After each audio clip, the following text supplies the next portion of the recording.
बेटा बाप को एक अनाथ आश्रम छोड़ने आया था।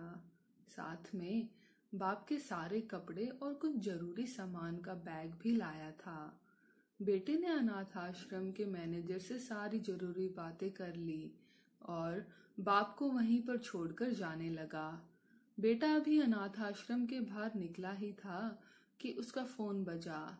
फोन उसकी पत्नी का था, जो दूसरी तरफ से पति को कह रही थी, वापस आने से पहले ससुर जी से कह देना कि किसी छुट्टी या त्योहार पर हमसे मिलने नहीं आएंगे तो भी चलेगा।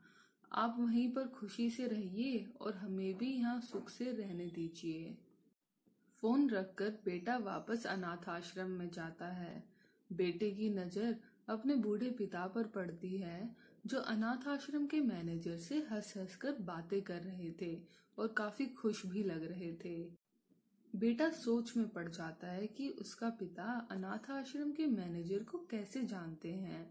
थोड़ी देर इंतजार करने के बाद जब उसके पिता मैनेजर से दूर जाते हैं, तब बेटा मैनेजर के पास पहुंचा और उनसे पूछने लगता है कि आप मेरे पिताजी को कैसे और कब से जानते हैं।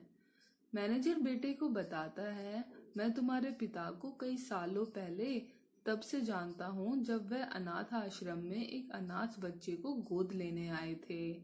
दोस्तों, कुछ समझ में आया? अब आप ही बताइए, सच में अनाथ कौन था? वह बेटा जो अपने पिता द्वारा बिना उसे बताए किए गए इतने बड़े उपहार के बदले उनके आखिरी समय में इस तरह ठोकर मार रहा था, या वह पिता जिसने एक अनाथ बच्चे को निस्वार्थ भाव से इतना प्यार दिया जितना खुद के बच्चे को दिया जाता है। दोस्तों, अपने माता पिता की कदर करना सीखो, क्योंकि आप नहीं जानते होंगे कि उन्होंने आपसे क्या क्या छुपा रखा है, कितने बलिदान, कितने त्याग उन्होंने आपके लिए किए हैं। शायद आप जानते भी नहीं होंगे। धन्यवाद।